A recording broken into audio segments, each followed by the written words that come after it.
6 months after Russia invades Ukraine, the conflict rages on, contributing to a new global dynamic. While China and Russia carry out routine military exercises, we ask if Beijing could throw its might behind Moscow. And if so, would Vladimir Putin have the West to thank? I'm Andrea Sankey, and today's newsmaker is China and Russia's strengthening ties.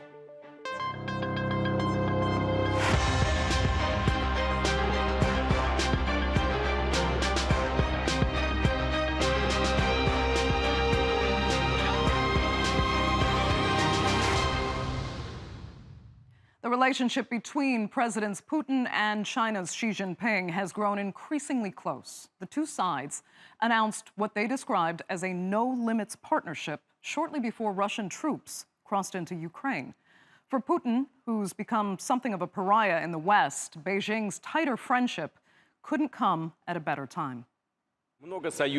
We highly appreciate that our country has many allies, partners, and like-minded people on different continents. These are states that do not bend before so-called hegemon. Their leaders display real manhood and do not buckle. Well, that manhood will be on display at the end of August when tens, if not hundreds of thousands of Chinese troops arrive in Russia for the first time since 2018. They'll be participating in Vostok, which is Russian for East exercises. But China has assured the world that these simulated war games have nothing to do with the active conflict zone next door. Beijing issued a statement that said the Chinese military's participation in the exercise is unrelated to the current international and regional situation, but designed to deepen practical and friendly cooperation with the militaries of participating countries. Still, the U.S. has already warned China not to fuel Russia's assault on Ukraine. And the State Department told reporters that what's unfolding on August 30th is a routine exercise, but it could symbolize a bigger problem. That is of concern because of the vision that the PRC, countries like the PRC, countries like Russia, have for the international order. It is a vision that is starkly at odds to the liberal vision that we and our allies and partners have for the international system. But if that's the case, perhaps the U.S. needs to be wary of pushing the two countries even closer together. Back in May, U.S. President Joe Biden alarmed Chinese officials during a press conference in Tokyo when he threatened a U.S. military intervention in Taiwan. You didn't want to get involved in the Ukraine conflict militarily for obvious reasons.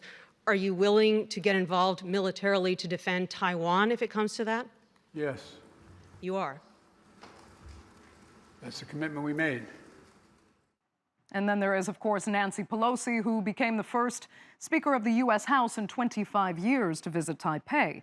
It was a trip President Xi asked Biden to stop, according to the Washington Post, but instead, that prompted Biden to give Xi a lesson in democracy. And China did not respond well. This trip has seriously impacted China's sovereignty, seriously interfered in our internal affairs, seriously violate the promise the U.S. had made with China, and seriously harmed the Taiwan Straits relations. So it is only natural that the Chinese side must show our strong opposition. So are these perceived provocations pushing China and Russia into an alliance that could spell disaster for Ukraine and the West? Let's talk about that now with our panel. And joining me from Hong Kong is China strategist Andrew Leung. Political analyst Sergey Markov joins us from Moscow. He's also a former member of the Russian parliament and former spokesman for President Putin. And Rob Maness is a retired U.S. Air Force colonel and a former Republican Senate candidate for the state of Louisiana. Thanks all so much for being with us. You know, if we look at the military exercises planned for the end of the month, yes, both parties say they are routine, but after the Ukraine invasion and more recently Nancy Pelosi's visit to Taiwan, Russia and China have felt specifically aggrieved by the West in a way that they really hadn't before. Andrew Leung, how solid has the Moscow-Beijing relationship become, and will it get even stronger? I think that this whole thing has got to be put into a proper context. We are seeing the United States is trying to break up the world into two opposing camps, as it were. But the target, of course, is China more than Russia, because China is perceived to be the near-peer competitor. Near-peer means not only in military, but economy, also geopolitics, international influence, technology to a lot to extent, and even the military. Now, however, a lot of the world does not want to be forced to choose sides, particularly in Southeast Asia. For example, the regional comprehensive economic partnership, representing a third of the world's economy and a third of the world's population, where China sits right at the heart of the regional supply and value chain. And in fact, 130 countries in the world have China as the largest trading partner, compared with only 57 for the United States.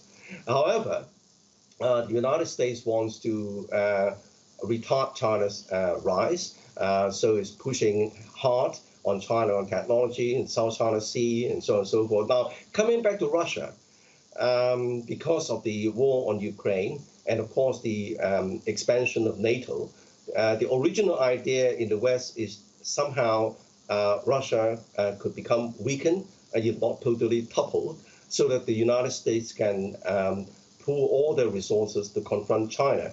However, Russia is the world's largest landmass, the largest territory in the world, and it's got a great deal of resilience, particularly in terms of energy, in terms of agricultural production, supplying a great deal of the world's agricultural products, and also gas, for example, to Europe.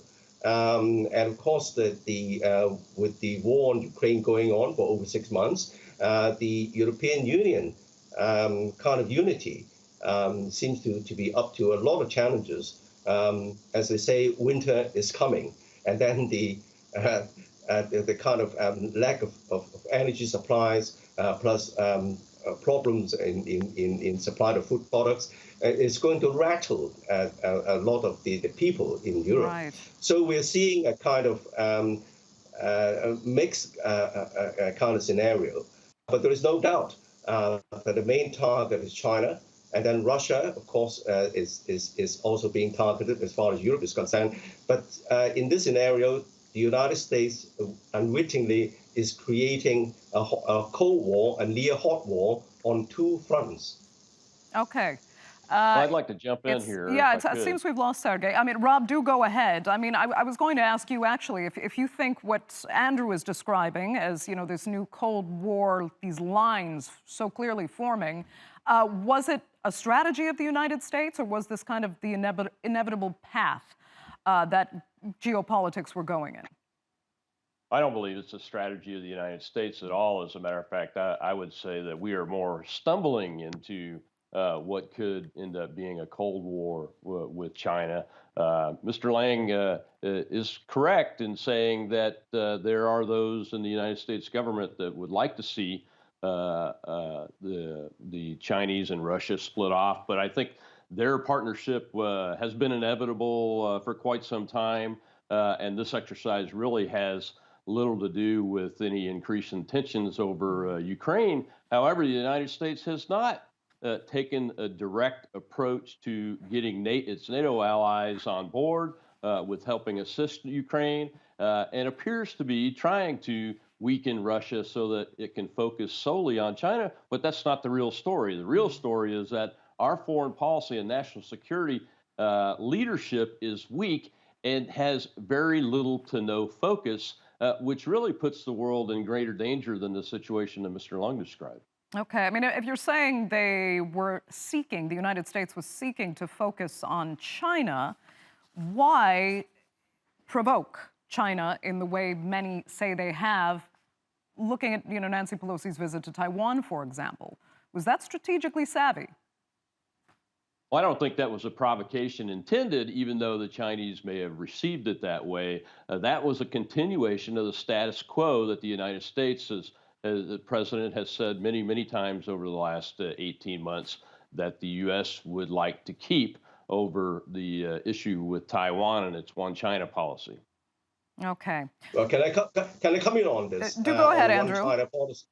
Yeah, of course, since the Nixon's visit to Chairman Mao, China has now was given the sole status representing China as a whole, teaching the Taiwan government. In fact, under the United Nations, China is the only country being recognized as representing China. But however, in spite of the maybe apparent adherence to the one China policy, so many years the United States is perceived by Beijing as hollowing out the whole concept of one China by creating more and more diplomatic space for Taiwan to play even in international institutions under the United Nations in situations normally reserved for independent countries, and fielding higher and higher senior officials to visit Taiwan.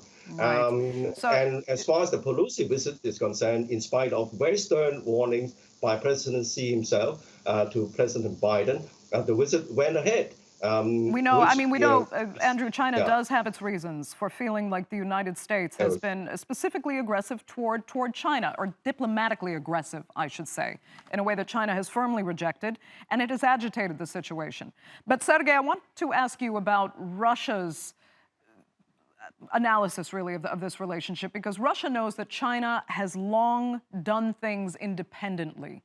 China has friends, but it doesn't have a history kind of working in strategic partnerships like the US and the UK or the EU, for example. Is it a problem that China, might not have experience working in kind of an equal strategic partnership with arguably a lesser power if Russia, especially, is looking for more powerful allies? Yes, your question is absolutely right. China now needed to have strong strategic alliance with Russia, but China, not just country, it's more civilization, and it's not has not experience of being in some kind of strategic alliance with some nation. So they don't know what to do. China's plan was very reasonable. To have long-term competition with United States and with Europe and with another nation. And China believes that because of strong civilization with very good economic growth, step by step, China will win this competition and will play some role in this concert of the developing nations. But it's not the plan of United States. United States has absolutely another plan, which is also quite smart. First of all, United States, established puppet regime in Ukraine and making anti-Russia from Ukraine. Then they used anti-Russia for attacking Russia and crashing Russia, and to use this period when Russia did recover itself fully. And this personal war, of course, personal war of Joe Biden against Vladimir Putin, but also a strategic war of the United States. United States want to take control over the Russia and then to surround China, and then to have long-term competition, but not economic technological competition as China wants, but military also competition surrounding China and suppressing China. And it's led China to the situation when China has to change their strategy from the long-term peaceful competition to the short-term conflict with United States. And okay. Now, well, let me ask Andrew about that. So, Andrew, you kind of hear from Sergey there, the rallying call. Do you think it's time for China to look more closely at strategic alliances now, given especially what exists in the West, from NATO to AUKUS, both of which make China uncomfortable? Well, China's almost forced into it. because China's strategy has always been not believing in blocks anymore, because this is out of date, because the whole world is so interdependent. I mean, I'm not only referring to climate change and terrorism, that sort of thing, but even in trade, for example, the various components, even though they are not made in China, are embedded in a lot of products made in China, and vice versa. So China doesn't believe in blocks, but then the partnership between Russia and China is now created and pushed much on firmer grounds by the United States, because the United States is targeting both Russia and China as their enemy. Russia over Europe, over, of course, Ukraine, and the role played by NATO. And of course, the United States is forming the Quad, and is now trying to vie with China, spell and roll, through the so-called Pacific Partnership and the partnership of global infrastructure. But all these coming a little bit too late. But as far as Russia and China is concerned, yeah, I want to bring Rob back into to the discussion. As you know, Andrew was saying, China has kind of been forced into this position. But do you think it was, in a way, bound to happen anyway, given the United States for so many years was seen as the last superpower, and it's not really comfortable necessarily with losing that position to China? So it has taken a more aggressive stance with the other largest economy in the world. Well, as I said before, the only aggressive stance that the United States has taken is this diplomatic stance by sending higher level leadership over to Taiwan and being perceived by China as being aggressive about it. But we have to remember Biden's comments as well, Chinese, saying that from our perspective, from the U.S. perspective, the Chinese are being very aggressive militarily, not just in the Pacific, but also in South America. However, this particular exercise sends no signal that there's going to be any more aggressiveness on the Chinese part, nor does it really send a signal that the relationship between Russia and China is going to be getting any stronger than it already is. And the United States has already, unfortunately, taken the action in Ukraine that has forced China and Russia together. And I think Russia needs that relationship a lot more than China does. And China is taking steps today to finally thread the needle so that it doesn't get into a great power competition with the United States. But I think the natural evolution is that the United States is going to turn away from this Ukraine issue as much as it can, because it sees that Russia is not quite capable of doing what it thought it could do in the Russia-Ukraine war. And we need to make sure that we're focusing more on the Pacific. Okay, so you say they'll turn away from Ukraine, but I was trying to ask you, you said they've been diplomatically aggressive, the United States, but when Joe Biden says that if China takes any military action against Taiwan, the United States will be basically obligated to militarily engage and come to the defense of Taiwan, that's more than just diplomatic aggression. That has been part of the one China policy on the United States part for decades now, and is not new.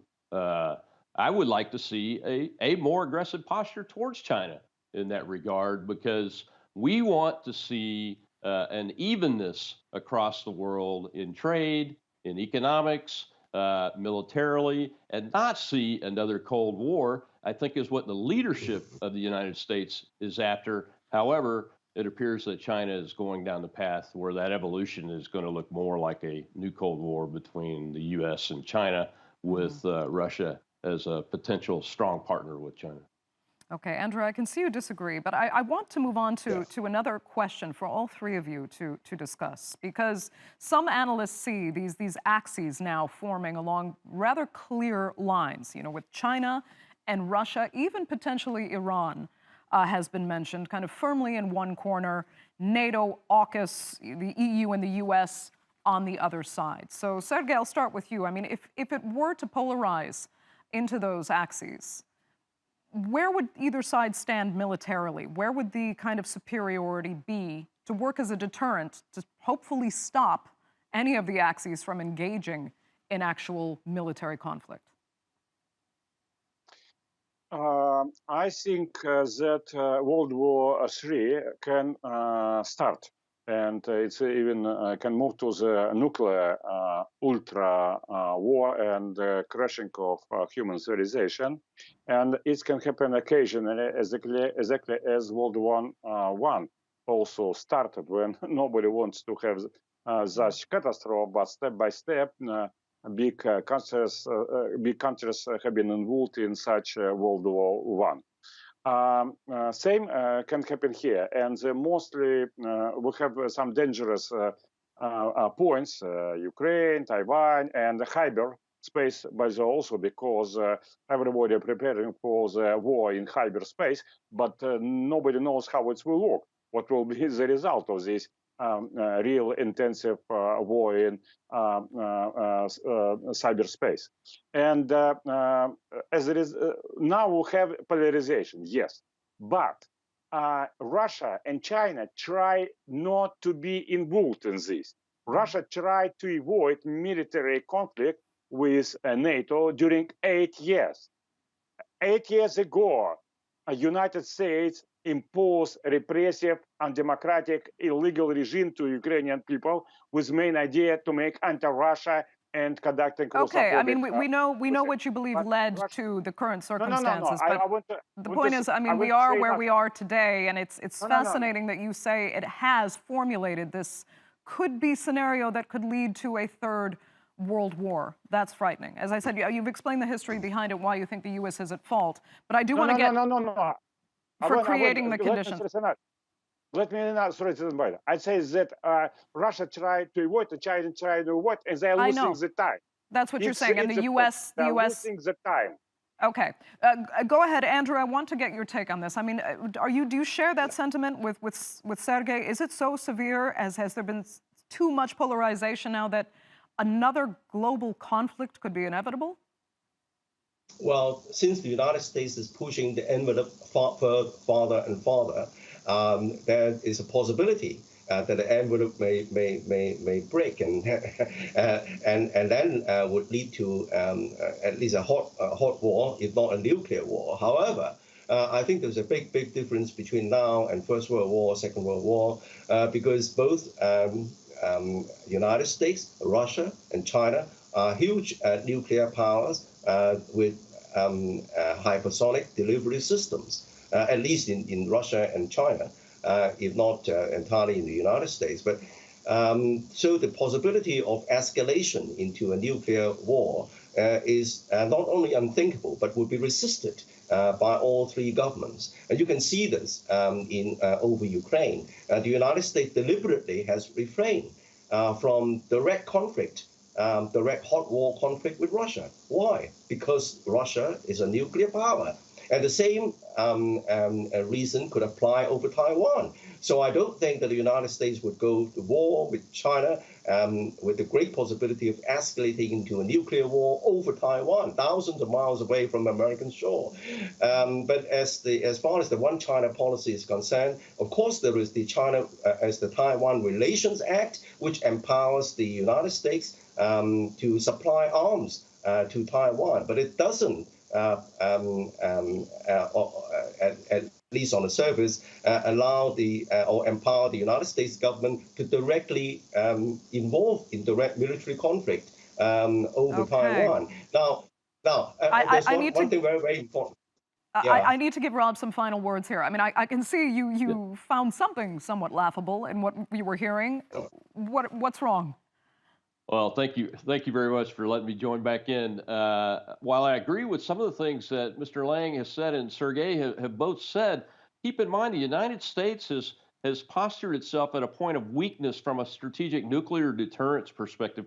We've canceled 2 now intercontinental ballistic missile combat readiness tests, one in the China situation and one in the Russia situation. So in my view, we are closer to a nuclear conflagration based on a possible misstep by either Russia or China if that situation were to occur. But we are all 3 major nuclear powers, and I don't think any of the 3 of us would like to do that. But But because of mistakes being made by senior leadership in the United States, that possibility and that door is still open. I disagree with Andrew that China wouldn't have the capability until 2027, and would align more with Mr. Allison's point of view, is that China could instigate a fait accompli today because the United States would likely not be able to get its resources to the point of defense that it would need to vis-a-vis Taiwan. Okay. Rob Maness, I'm going to have to give you the final word because we are completely out of time for this edition of the Newsmakers. I'd like to thank all three of my panelists so much for being with us, Andrew Leung and Sergey Markov as well, and our viewers, of course, for tuning in. Remember, you can follow us on Twitter, and do be sure to subscribe to our YouTube channel. I'm Andrea Sankey. We'll see you next time.